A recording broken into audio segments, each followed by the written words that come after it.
There has been so much going on these days that a week feels like a year. It is a lot to keep track of. So this week, we're going to try to catch up on some of the big items that are going on right now that are impacting the consumer and are impacting retail. So today, we're going to talk about 5 trends that are impacting retail with Forrester's Sucharita Kodali. You're listening to Where We Buy. It's the show where we talk with retail experts and we visit the places where we buy. My name is James Cook. I research retail and real estate for JLL. Today, 5 trends that are impacting retail with Forrester's Sucharita Kodali. Welcome, Sucharita. Thanks for having me, James. It's always a pleasure to talk to you. Yes, you're you've been on the show a couple of times, but it's been a minute. So I think it's a perfect time to have you back on. You are you're VP Principal Analyst at Forrester with an expertise in retail. So I feel like I can use a little bit of retail expertise right now. So you ready to go? Ready to go. I learn as much from you, so I'm excited for this call. I'm telling you, I was on vacation for 2 weeks, so my brain is still not returned yet. Oh So my we're gonna gosh. And then you come back and there's all kinds of craziness in the political arena, in the economic arena, everywhere. Oh my Websites go gosh. down left and right. Thank goodness I came back before the CrowdStrike, which we're going to get into a minute. But I want to start big picture. I want to talk about the US consumer and what your take is. I've been seeing things like the consumer is really weighed down by all this big inflation that happened. Consumer packaged goods, like Pepsi, for example, their sales have been down. I mean, what's your take? What's the current state of the consumer? Should we be optimistic or should we be worried? Yeah, it seems like the trend now, it's a term that I think I've heard you, James, use before. If not, it's definitely out there. It's this vibe session. And there's this disconnect between the economic indicators, which all are very positive. We have low unemployment, high wages, GDP growth, which is positive.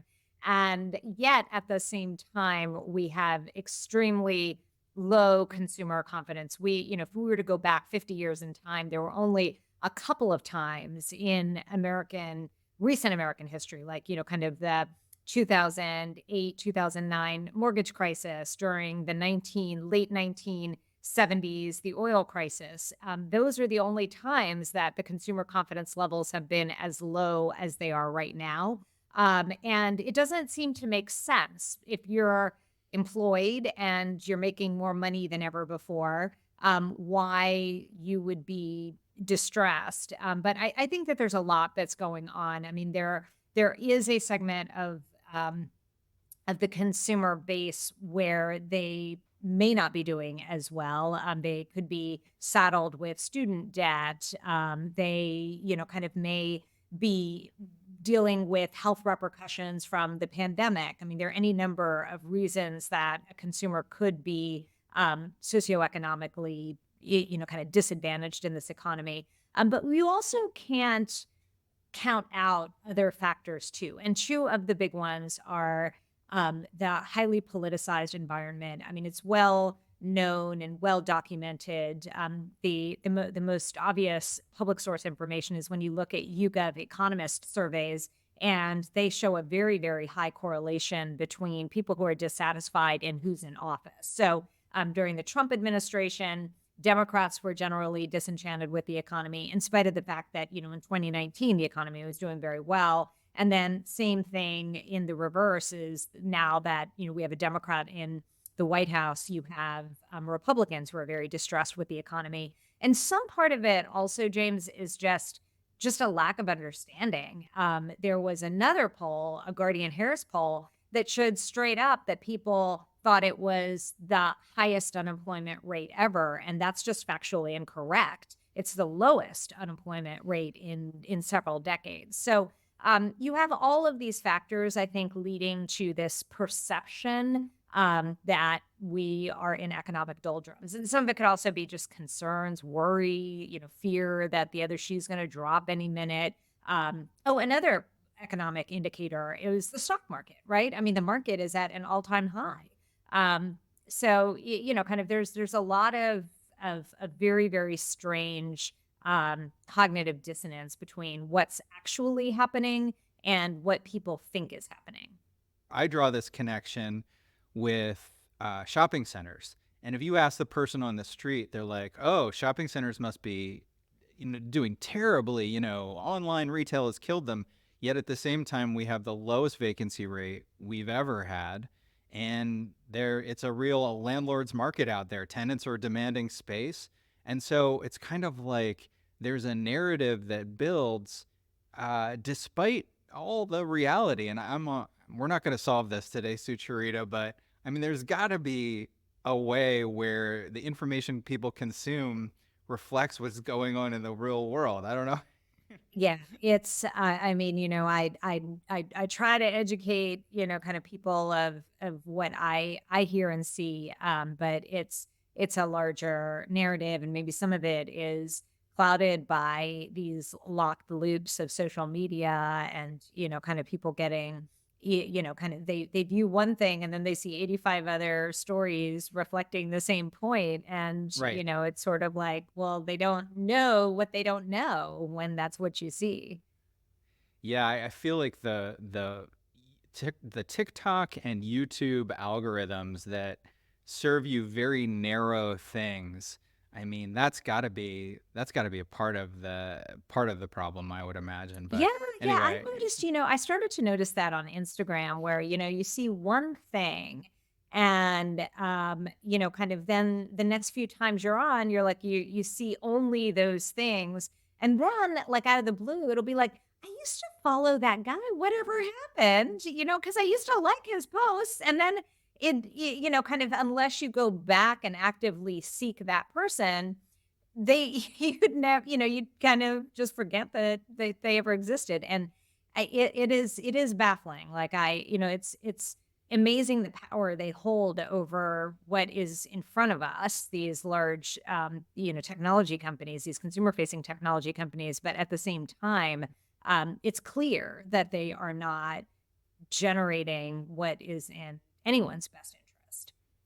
yeah, not to go too much on a social media rant, but it used to be back in the Oh, day, anytime. You can you go on any social media rant you want, James.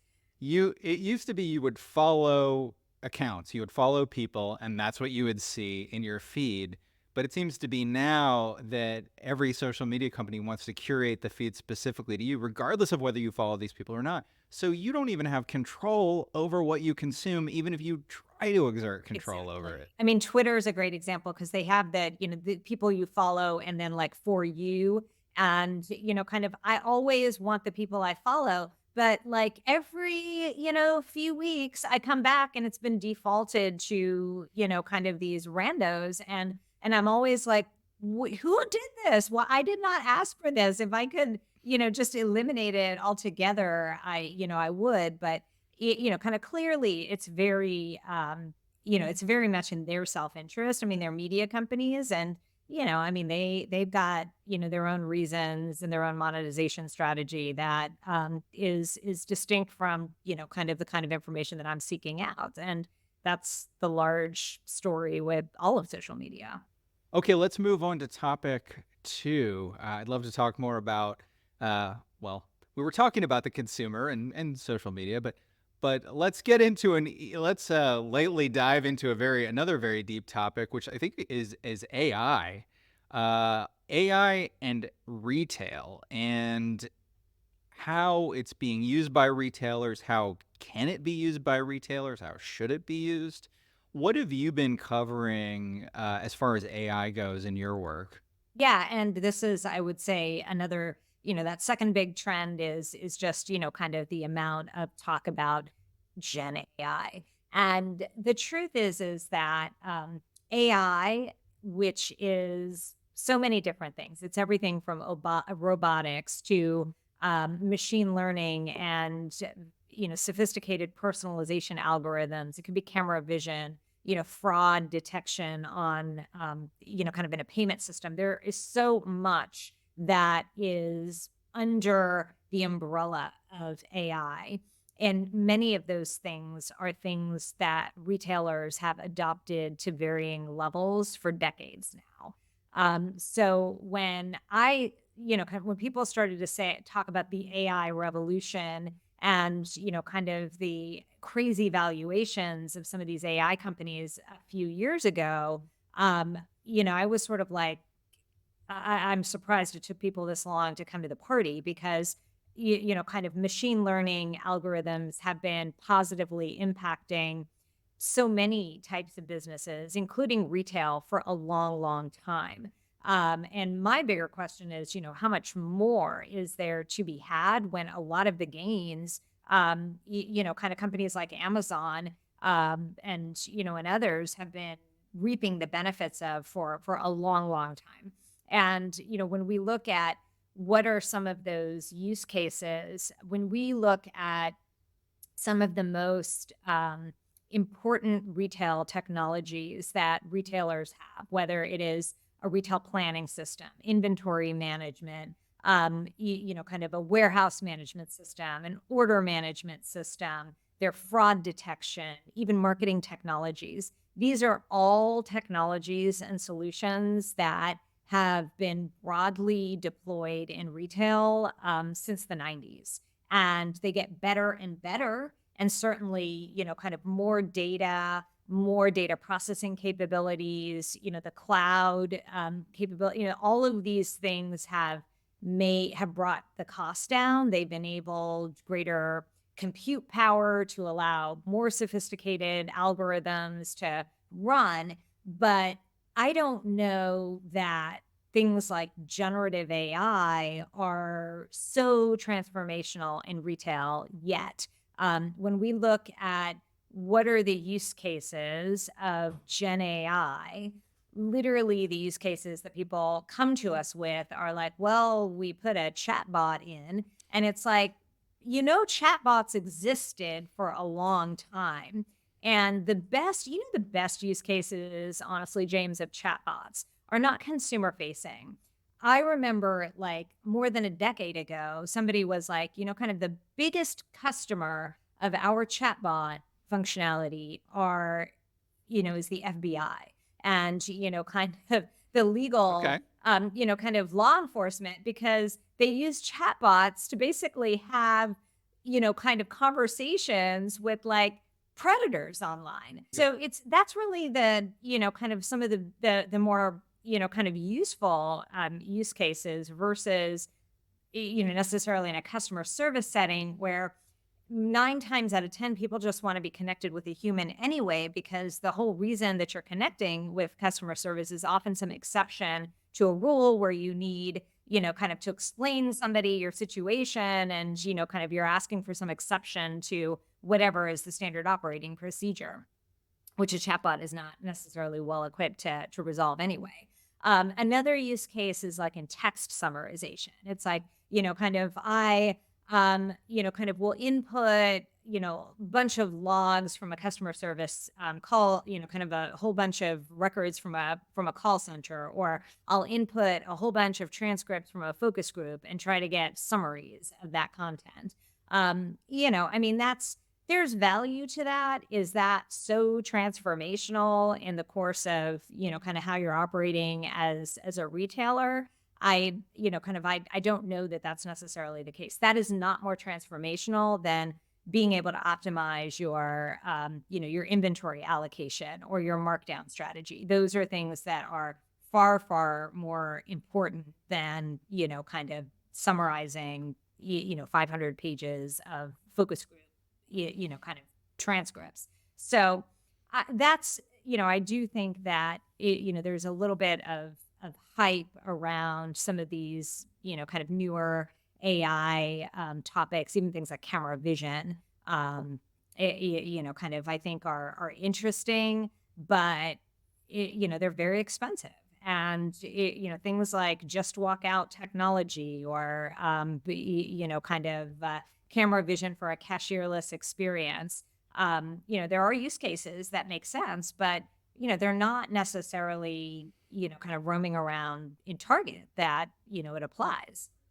I think it's interesting. For me, generative AI has an opportunity to master the soft skills that computers never had. Like, all the chat bots I've ever dealt with have been infuriating, with very few exceptions. But it's interesting because my mind is sort of on the future right now. I'm writing this paper on forecasting like longer term, like 10, 15, 20 years into the future of retail.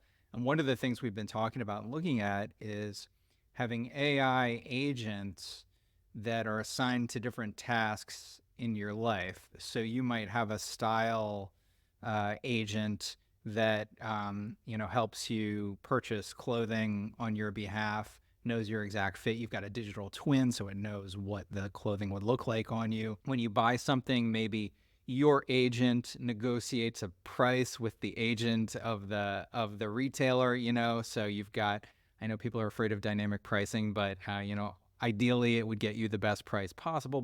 But a lot of things now, I feel like with generative AI, we're seeing the possibility of computers becoming human-like. But that being said, the amount of computing power that you pointed to that it takes to do this stuff is insane.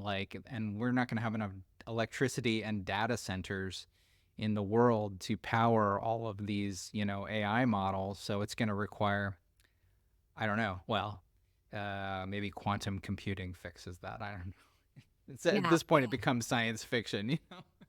Right, right. And kind of one of the most interesting conversations, thinkers I've had the privilege of ever meeting is a guy named Robert Metcalf. He's an academic. I think he's a retired academic from UT Austin, and he was, I think, one of the, kind of the creators of Ethernet protocol. And I'm just a brilliant scientist. And his thesis is sort of the next great revolution. I know we think it's the AI revolution, but it's got to be energy, right? It's got, because energy is what can land us on Mars. Energy is what would enable us to colonize Mars. It's what would enable us to, kind of do all of this AI at scale that we're talking about. And until we get there, that it may still be an illusion and a dream. Speaking of which, I just saw that Sam Altman's trying to fund fusion, which which I think has been like the that's like the everybody's dream, right? Is like, Yeah. fusion is could be an energy game changer, but it's also I'm not a scientist, but yeah, kind of that's a long ways away, and that is not realistic anytime soon. But he's investing in something that he thinks it is. So we shall see. So interesting. Well, taking it back to today, the biggest use case that I currently see for generative AI with retailers is around marketing. So I think every marketing department is now using AI tools. Every research department, every market research department is using AI tools. It's like a year ago, somebody gave me access to a free intern, basically, is how I look at it now. So interesting case study. I don't know if you saw this. Did you see the McDonald's Sweet Connections promotion? This was about a month ago. I just heard about it. So this was a promotion to promote a limited time McFlurry flavor called Grandma McFlurry. And so this is very clever. And this is apparently their first ever AI marketing initiative. The Grandma McFlurry is it's like sweet syrup and crunchy candy, so it's supposed to evoke like the love of your grandmother, I guess. But the marketing promotion was meant to connect non-English speaking grandparents to their English speaking grandchildren. So what you could do, and this is for a limited time, you would log onto this special McDonald's website and you could record a video, you as the grandchild in English, and they would use AI voice cloning and like video lip sync to create an AI version of the message in your grandparents' native language. So it's almost like, and this is a limited group of folks you're marketing to. There's not tons of grandkids that don't speak the same languages as their grandparents, but there are enough that I think it's an interesting thing. So anyway, it's amazing. I saw some example videos, and it's not perfect, but it's pretty darn good. And they also had some reverse. They had some videos in the marketing of grandparents speaking who didn't speak English natively, but speaking to their grandkids, and it was like I was like, wow, this is really good. Um, so anyway, interesting. It's the kind of technology that I bet in 10 years will probably be pretty commonplace. Yeah. I would Yeah, I mean, it imagine. sounds like Yeah. Google Translate on steroids. Right. Interesting. Yeah, I mean, and definitely marketing. There's a good point there, which is we've heard of a lot of things like subject line testing and kind of your paid search optimization. And obviously there's a lot of focus that the marketers now have on these different platforms, right? Like you have to create content for TikTok and Instagram and, different content for YouTube and, kind of Facebook and whatever other platforms you may want to be present on. And that's a lot of effort. And if you can use AI to create something once and let, kind of these tools basically um, propagate more content for different formats, more power to you. I mean, I think that's absolutely a use case that we're seeing as well, for sure. Yeah, that's a great point. Content creation, despite all these tools we have, it's still a lot of work. Right. I just do like a little podcast, and I could be like, boy, this is a lot to push this thing out. And if everybody had an on tap like video audio producer who could do all of that heavy lifting for them, that could be pretty cool. Yeah, I mean, I think that's essential. It's like the intern, right? Kind of who's kind of doing all this stuff for people. So for sure, As long as they never are the star of the show, right? It's gonna happen. or demand It's got higher to happen. wages. Right. Yeah. Yeah, I mean, I feel like it has to happen at some point. I was thinking about, I watched the latest Indiana Jones movie. Harrison Ford, really too old to be, in an action movie, right? Like, I love him to death, but I'm like, a little bit much. But I can imagine a future where we've got an AI Harrison Ford who's doing new Indiana Jones movies till the cows come home. Anyone, if you wanted to put, I don't know, like Charlton Heston in that role Right. or, whoever, you could do that in the future, right? So, or Yeah, James Cook, gosh. if you Right. want, if you want to star in your own version of Indiana Jones. Yeah, no one's gonna pay to see that one, Sucharita. um, but yeah, I mean, there's a lot of this generative AI stuff. I think is gonna have the most impact on entertainment, marketing, and less so, as you said, on the behind the scenes stuff. So, okay, let's move on. Next topic is luxury. So what I'm hearing some mixed messages, some of them more negative about luxury. What's your take on the sector? Yeah, it's an interesting one, and I think it's really ultimately a global story. I think when the large publicly traded luxury brands have reported, a lot of the softness has been due to softness in Asia, in particular in China. Because when you look at the stock market in the United States and in Western markets, the market's on fire, and it's wealthy people who have a presence in, kind of they disproportionately own stock and have more of their wealth in 401ks and kind of they have money in the market. And you would think that that would empower them to spend more on these discretionary goods. But I think that a lot of it is the US markets actually are doing fine from a luxury standpoint. And the US consumer is doing okay.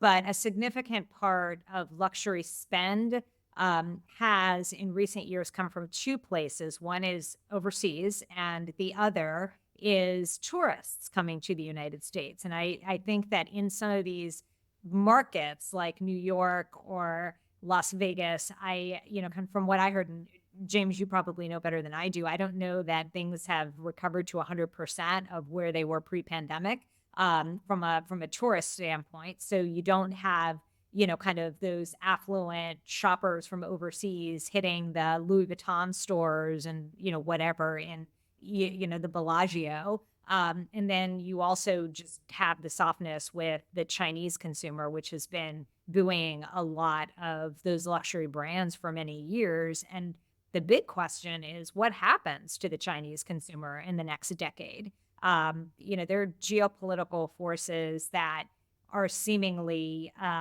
holding that entire, kind of consumer spend level down. You have, the anti-grift campaigns, graft campaigns, anti-graft, right? It's anti-graft. It's Yeah. kind of the anti-bribery campaigns, where a lot of those products were sold for the purposes of bribery, like that's being shut down. So, I do question what will happen to these luxury, kind of brands with a presence, that is heavily kind of which is heavily dependent on the Chinese consumer. I don't know. I think that these are big existential questions. You think about how much of the luxury spend was from Asian tourists, many of them from mainland China.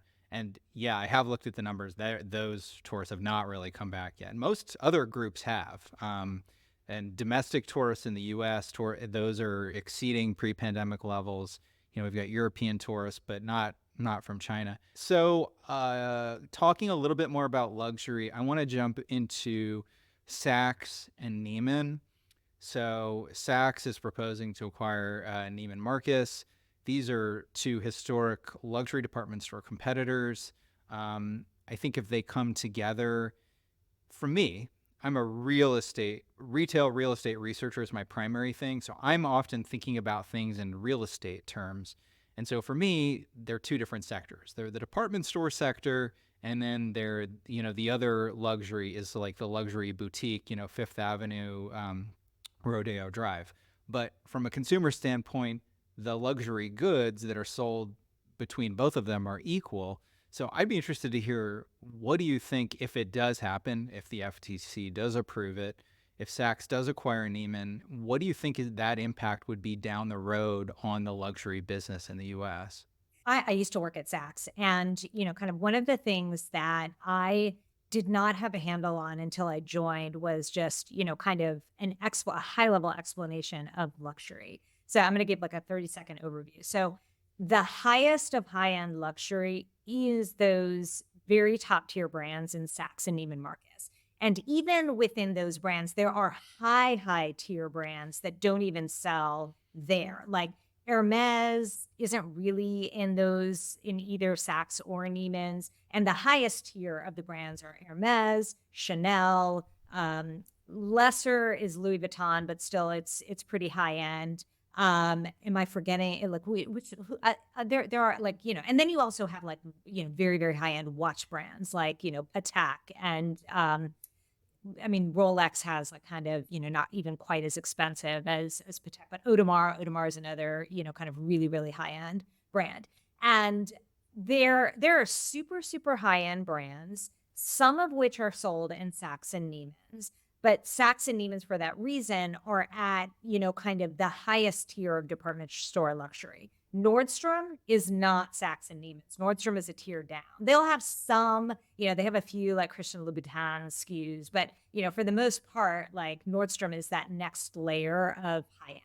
Then below that, you have like the brands like Macy's, which are much lower tier. And exceptions, of course, with, kind of the Herald Square store, which, kind of I think does have like a few, Oh boutiques yeah, in it. there's Yeah, there's a that are whole higher luxury end, but you floor. go to your Yeah. average Macy's in the mall and, kind of it's kind of, lower end. And, there are going to be some brands like a Coach that are going to show up both at Nordstrom and at Macy's, but for the most part, like we're talking different tiers. And then at the lowest tier, you have like your Kohl's and your Target and, and all those. So there's different stratification even within department stores. And I didn't really know that there was that level of stratification. So remember when I said that, kind of there's Audemars and there's like Hermes. who don't even sell, at some of these like high end department stores. Those are brands that are incredibly powerful, that continue to be powerful. And the key takeaway is that they sell essentially direct to consumer or through distributors who are handpicked. And that has been a strategy in luxury with luxury brands for some time. Whether you are, talking about a Gucci or a Prada or Louis Vuitton or, kind of any of these high end brands, they're very exclusive and they, are now increasingly owning their shopper experience. And the shopper is perfectly fine going there. What that's meant is that less and less inventory is going to the department stores altogether. And, I think that that's been the challenge is that Saks and Neiman's at one point in time were the place that you would go for these luxury high end brands, but they've been disintermediated by the brands themselves. And who they're left with are some of the struggling brands. That's a great point, is that we use this term luxury and it's not a single category. There's so many different layers. And then there's a whole other layer we can talk about, is there's all these luxury brands that have outlet stores too, which is not, that's a totally different thing. So the other thing I want to say before we change the topic is, from a real estate standpoint, you've got several malls that have both a Saks and Neiman anchor. And that in the short term isn't going to change, but in the long term, if that merger Consolidation. happens, it is very expensive to get out of a department store, like to close a department store, to deal with the real estate, if it's a lease, if you own it, whatever. But in the long term, if you have two big department stores in a mall, you're not going to want to have both. You're going to want to have one. That's too much real estate. So that's a long-term huge question mark. And there's more than one mall where they have two anchors at. So we'll see how that goes. But now let's just jump into another real quick topic, or real easy one: the U.S. election, Sucharita. And specifically, what's the impact? What's the potential impact on retail, on the consumer? So we had the same exact question in 2016, and kind of, I think that in my lifetime, that was probably, and I would argue that it was the election with a tremendous amount of uncertainty. That was the Trump Clinton matchup, and there was just tremendous anxiety on the part of voters then. As interestingly, there seems to be now as well. Like I get so Yeah. many questions from retailers who are like, I don't know, hand wringing. I don't know what's going to happen with the election, blah, blah, blah. And in 2016, I just want to remind everyone, we had similar levels of anxiety then. And I did a survey after 1 week after that election, asking consumers, how is this going to change your shopping behavior? Are you so, essentially, are you so distressed by the results, or, kind of so, kind of, it was, how shocking was this that this is going to affect your retail spend? And about 30% of people said that they were going to cut back on spending because they, kind of were, which would make sense because that's probably about the number of people that voted and didn't get the outcome they wanted in the election anyway. What ended up happening was absolutely nothing. It was the highest Yeah. level of holiday spend ever, up until that year. And then, kind of holiday spend continues to grow and, will likely also grow this year too, because remember, the economy is actually objectively doing well, even though people are unhappy. So I think that, it's a little bit of a distraction for in business. It definitely has a lot of people concerned, worried, anxious, but the truth is that consumers are going to spend independently of what their political, positions may be. Amazon Prime Day, was the most successful. We just had the Prime Day, the 10th annual Prime Day the other day, and it's so successful. They now have 2 Prime Days every year. So we'll see another one in October, and I expect that one is going to be great too. And if that's a great one, just remember that that's as much of a, kind of an indicator of what the holiday season will do as anything. It's so funny. I mean, it's like that, like a tale of two cities. It's the best of times and the worst of times. All these economic indicators seem great, and at the same time, I just heard there was a survey yesterday that 70% of people feel anxiety about politics right now. And that's regardless of party affiliation, just general fear and anxiety. So this goes back to our social media discussion that we were talking about, but Yeah, yeah, and I mean, there are legitimate reasons, that people feel anxious, and I think that there's and the one thing, the big I we didn't talk about is inflation, right? Because, I mean, that's a significant part of why people are feeling weighed down is when you look at where are prices now versus pre-pandemic, especially on commodities, like, say, milk or eggs, things are noticeably higher. And, kind of there's a sense that, okay, even though my wages are higher, my dollar isn't going as far. And seemingly these prices are rising faster than my ability to keep up. And, kind of that's the heart of, I think, a lot of this anxiousness. Um, well, the data is still suggesting that the consumer is ahead. But I think it's hard to convince people of that. When they have to pay 3 times as much for some of these goods in the grocery store. yeah, and there's nothing more shocking. Like the grocery store is still shocking. The amount it's gone up in just a few years. And we've seen the amount of eating out increase. The amount of revenue going to restaurants is absolutely higher than ever. But also you're absolutely right. I mean, that's some of the level of distress is also just that. Kind of, you may have to trade down, and you don't have the same luxury of maybe eating out and ordering the same things. You have to, kind of pick the, whatever meal deal that may be on tap. Right. Yeah, and especially quick service restaurants are again trying to do the different value meal combinations.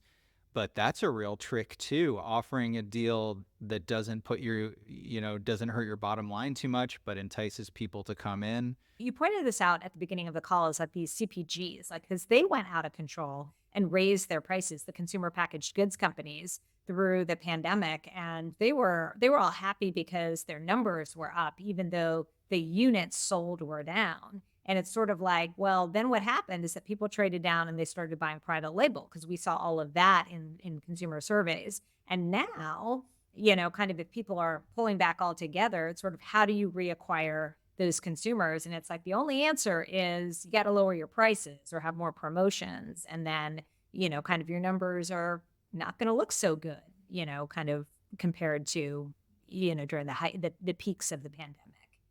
Okay, so we got one more topic to hit.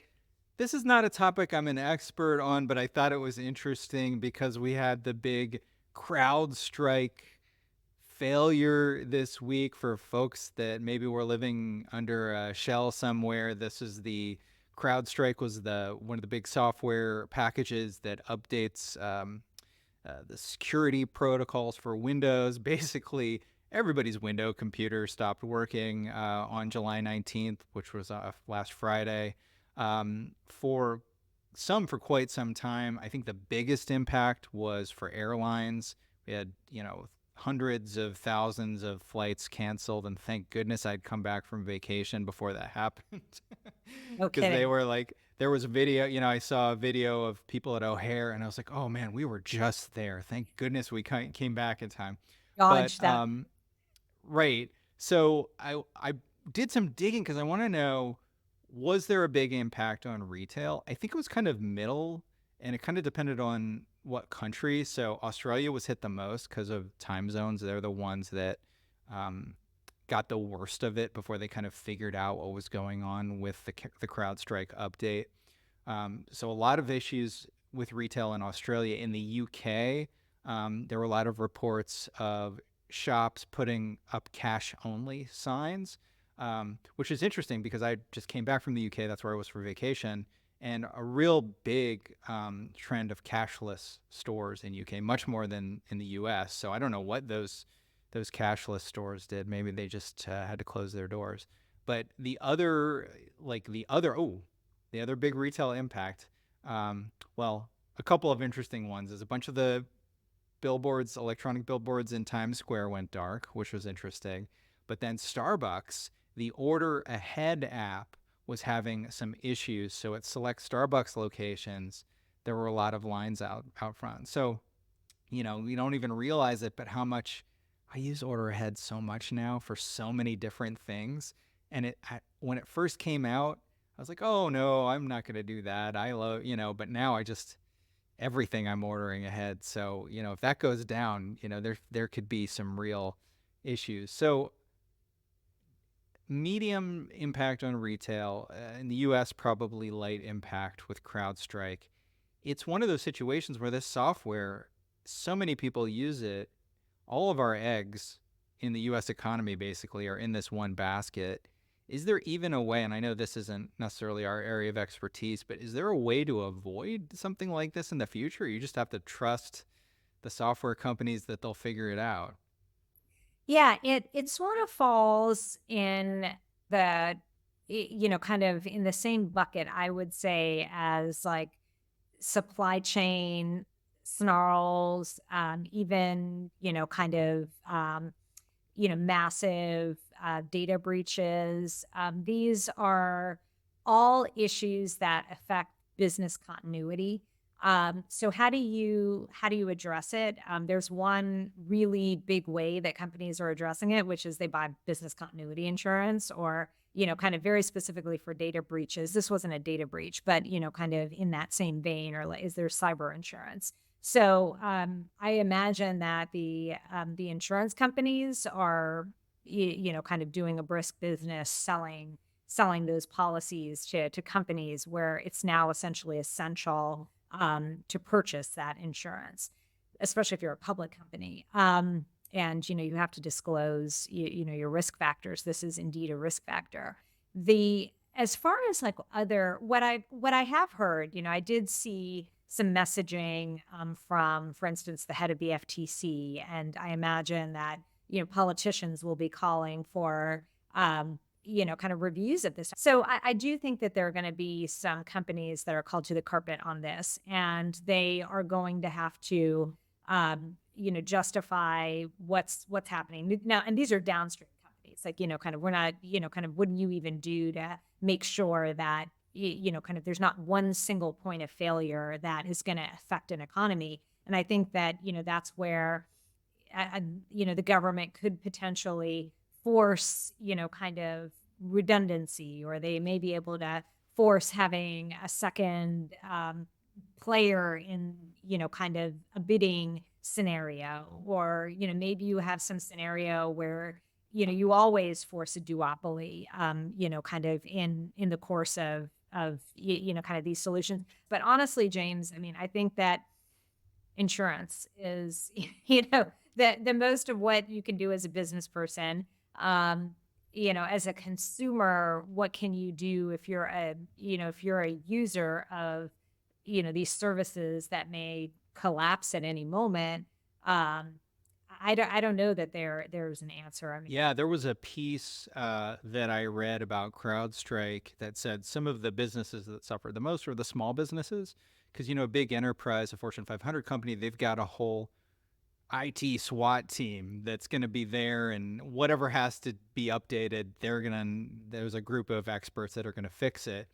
But if if you own a restaurant, or own a boutique, and your PC won't boot up, or your like card swipe system won't boot up, your point of sale, like, what are you doing? You're taking out a notepad and handwriting receipts and doing cash only, or checks.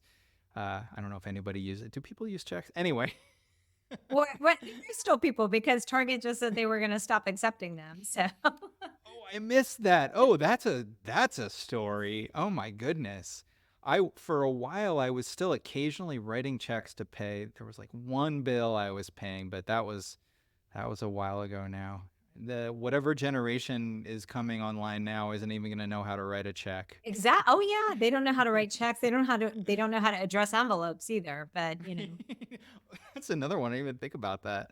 Um, well, I feel like we could keep going forever, but we are out of time, Sucharita. Thank you so much for joining me. If folks are interested in learning more about you or your work, is there a website you point people to? yeah, I am on LinkedIn and Twitter from time to time. Also, I have, kind of blog posts every now and then on Forrester, so, feel free to connect with me in any way. Excellent. Sucharita Kodali with Forrester. Uh, Always on the lookout. I'm always seeing you quoted in place in articles that I'm reading. I'm like, oh, I know her. So very cool. And for folks who are maybe watching this right now, there's a lot more that we do that's audio only. We have a podcast called Where We Buy. You can just search for Where We Buy on whatever podcast app you use, like Spotify, iTunes, whatever. We're also on the web at wherewebuy.show.